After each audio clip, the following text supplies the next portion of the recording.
Hey book nerds, welcome back to the channel. I am Sydney and I'm super excited that you are here. I share all about books on my little corner of the internet, and I'm so excited to share this love, share this hobby with all of you. So if you like what you see or you have something to say, just like the video, drop a comment, subscribe to the channel so that you never miss when I post. So today I'm going to recap the books that I have read for the month of May. So let's go ahead and start, not necessarily from the beginning because I don't have them in any particular order, but we are going to start with the Hurricane Wars. So I do not have this book physically. I listened to it on Libby. I did not purchase it after. So I thought it was a very average book. It wasn't bad. It wasn't my favorite. It's one that I'm like, probably never going to listen to again. I don't really have a desire to go into the sequel very much.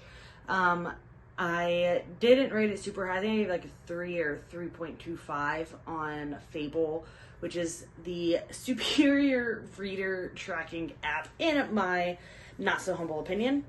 So yeah, it was, I don't know, it just wasn't anything super overwhelming. It was kind of underwhelming, and it was just, it was mid, very mid.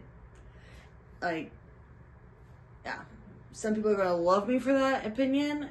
Some people are going to hate me because some people will be like, you have zero taste, it was the worst book ever. And then some people are like, you have zero taste, that was the best book ever.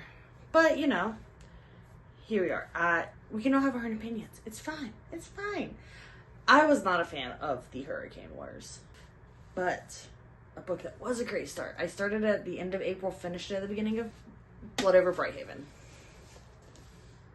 This book was phenomenal. It was a very, very easy read. It was is definitely academia, but from the POV of like if you are a researcher or like a professor in some cases at a university, not a student. And I don't know, it also touched on some societal issues that have historically been a problem. Very good.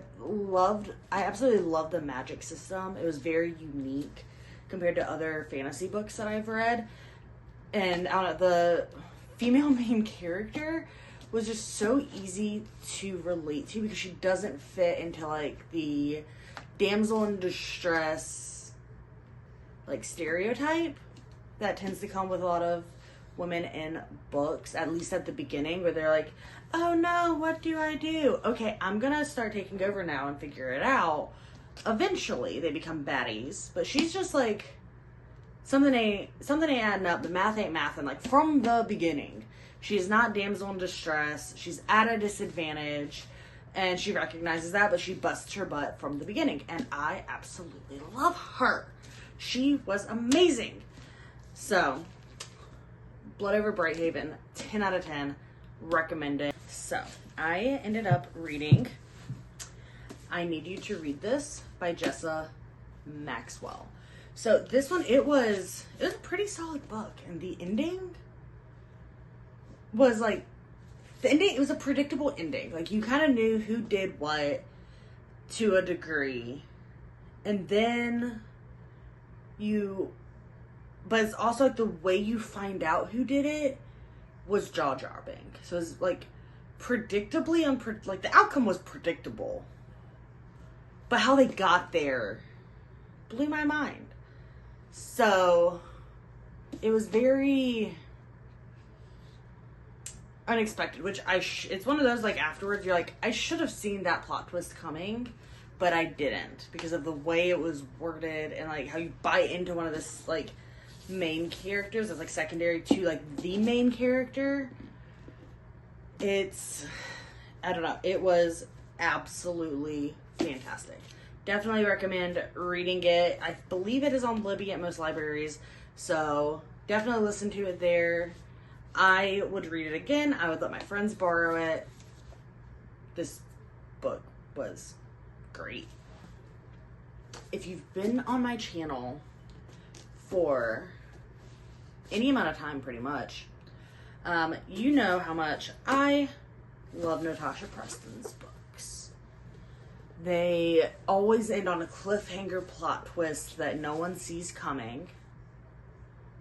And I can't deal. But I do. Because I have a problem and love causing myself emotional damage by fictional characters. The Dare. I read The Dare. 3 stars. It was not my favorite. It was very predictable for the most part. And I just kind of like trudged through it. Wasn't super excited about it. Like, now there was some plot twistiness at the end where you realize somebody is a psychopath you did not think was a psychopath.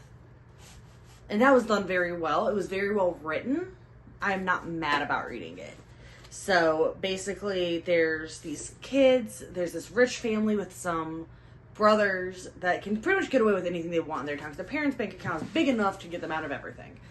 And they've started doing, instead of senior pranks, they do senior dares. And then if you don't do a senior dare, they basically ruin your life. If you don't do the dare that they give you. If you do not participate. And they end up daring this group to do something reckless and dangerous.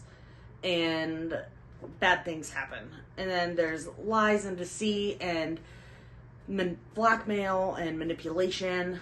It's very, very well written. Not my favorite. The ending of it did not pack as much of a punch as I thought it should have. Yeah, it was just very meh. It was also mid. I'm gonna keep it. I liked it, but nothing to write home about. Listen to it on Libby. You'll be fine. Next is a series. So I did a reread. I don't do rereads often, but I did a reread.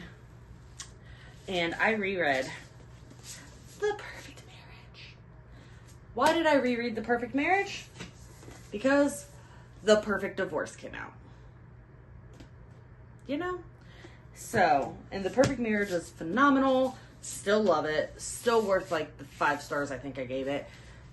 Will probably reread it again because it's one of the best thriller books. The most unexpected ending of my life. So, reread it. It was fantastic. I mean, also got a pretty special edition of it. And, you know, everyone needs to read this book. It's Jennifer Rose is the queen of this. If I followed that up with reading The Perfect Divorce. So this one I did not rate as highly as The Perfect Marriage, and I will tell you why. If you've read The Perfect Marriage, the action and the premise behind this is different. But if you read The Perfect Marriage, you kind of know exactly where this is going. And it wasn't as surprising at the end of what happened.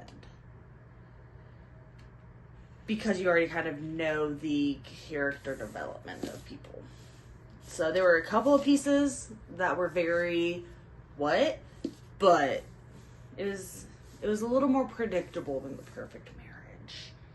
Very easy read. Definitely recommend reading it. Very well done. I am not mad about it. But if you've read The Perfect Marriage, you kind of have read this one too.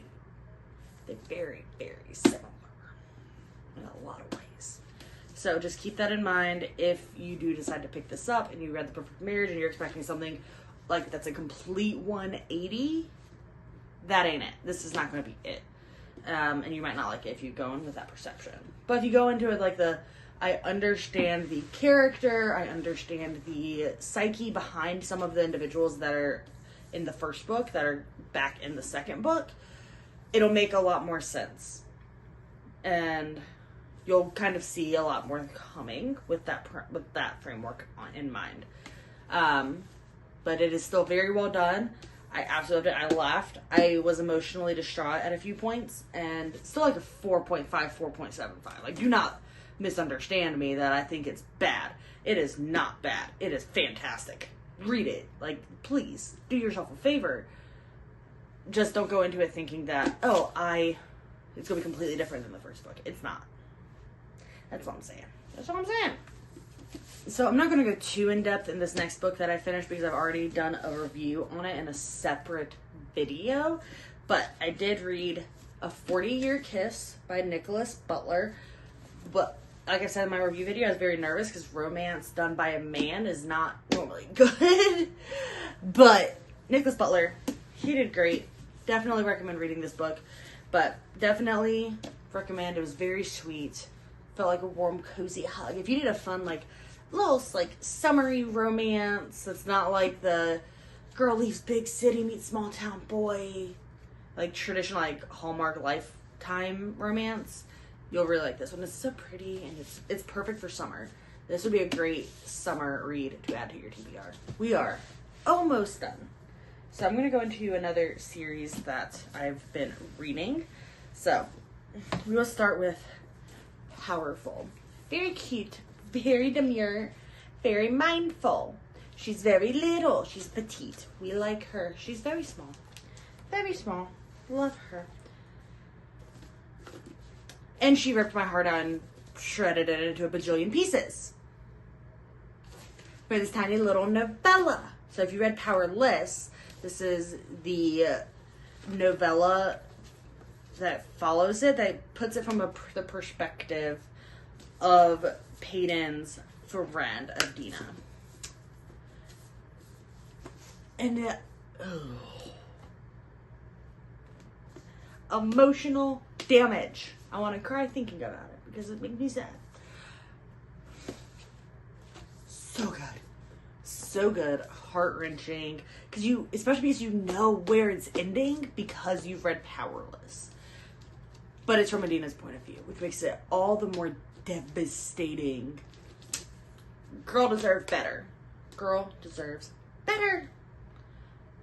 If you read Powerless first, obviously, and then read Powerful and prepare to cry. Just cry. If you need something to cause tears, to release emotion, read this book. Just read it. It'll be fun. Of course, I followed that up with Reckless, the next book in the series. So super, super excited about this one. This one was also very good. It dove more into Hayes and Kai's relationship and the rocky ground that they're on based on what happened at the end of Powerless. And I was very happy to continue it. I'm fully planning to read Fearless relatively soon, and I cannot wait for that. So, 10 out of 10. This was a fantastic book. Definitely recommend reading it, and you're not going to be disappointed. You will not be upset. Okay, this is a controversial book on Book Talk now, and I don't understand why, because it used to be the most hyped book from everybody. Everybody. I saw everybody. Talking about if you haven't met Kingfisher yet, what are you doing? Quicksilver. I finally read Quicksilver, and she a chunky boy. She a chunky. She thick. She's not very demure, not very cutesy. But Callie Hart is a wizard, because this book, I do think the enemies to lovers happened rather fast and abruptly, but I also could have just missed all of the cues at the beginning. I'm obsessed. I pre-ordered Brimstone, which is the sequel to Quicksilver.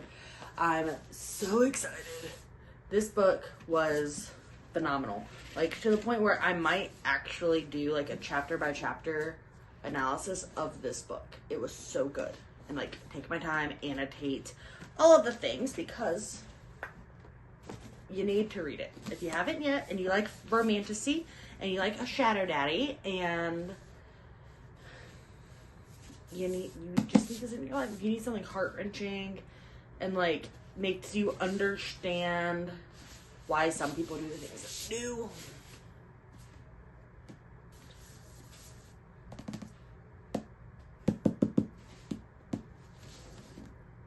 Can't get any more clear that you need to read Quicksilver. Kingfisher is just delicious. He is delicious. We have 3 more books that I finished in the month of May. And I am so sad that this journey is over. I am so sad because it was so good. SJM. So, I finished the tandem read of Empire of Storm and Tower of Dawn. I ended up not finishing it as a tandem read, because I just listened to the audiobooks for both of them. So I finished Empire of Storm and then I finished Tower of Dawn. I would say with the tandem read, you could do either or, because the ending of Empire of Storms is absolutely rip your heart out, gut-wrenching. But then there's so much in Tower of Dawn as well that I don't understand why it gets such a bad rap of being one of everyone's least favorites in the series. These books were both so good. This one focuses on Aelin and Dorian and Manon and Alid and Lorcan more. And then this one focuses more on Chaol and Nezran and Irene and a bunch of other characters that you get introduced to in this one. And they do happen, hence the tandem read, simultaneously in the plot. So it's like, this is happening and this is happening simultaneously. But, I don't know. If you can mentally handle going back and forth and doing the tandem read, do it. I definitely enjoyed that. But you're not going to hurt your series experience not doing it. So, finished both of these. Heart-wrenching. I cried at the end of this one. I was over the moon at the end of this one because of some things that happen between some characters. That one was phenomenal. Both of those were. And then, at midnight this morning, I finished Kingdom of Ash. I finished The Behemoth, the almost 1,000-page novel that rounds out the Throne of Glass series. I am not okay. There's so many parts in this, I was like, if they could end it here, but I know they're not, because obviously I knew how much I had left to go.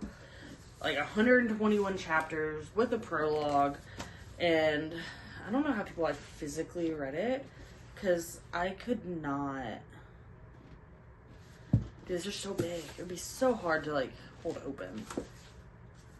But yeah, it rocked me. It rocked me. I would be in a much worse book hangover, though, if I had read the series start to finish with no breaks. Or if I didn't listen to other books, or if I didn't pick up other books in between to read as a palate cleanser of sorts, I would be having a much harder time with a book hangover than I do. But still, nothing is ever... Now I understand the hype. Nothing is ever going to live up to this. If you haven't read this series, it's an investment of time and money, because it is a 7-book series plus a prequel compilation of 5 novellas. So 8 books, basically. And they just keep getting thicker and thicker and thicker. But the way that she eases you into a fantasy world, so good. She does it so right. So just do it. Just do yourself a favor and read the Throne of Glass series. I do fully intend at some point, I'm not sure when, of doing a chapter by chapter overview of this entire series, because it is a complete series. So I can go ahead and do that. So I do plan to do that, where it's I read a few chapters, analyze them, go through everything, and talk about it. So, yeah. So, those are all of the books that I have read and finished in the month of May. It was a very good reading month. Based on Fable, I need to read 15 books per month to hit my reading goal of 200 by the end of the year, which I fully think I can get to. So we are on track. It was a solid reading month. There's only like 2 books that were mid, but I cannot wait. And I hope you'll have a wonderful rest of your day. If you've read these books, if you love these books, if you have any video ideas of things that you would like to see, just drop a comment below and I will add it to my list of ideas. So have a wonderful rest of your day. Don't forget to also like and subscribe, and I will see you next time. Bye.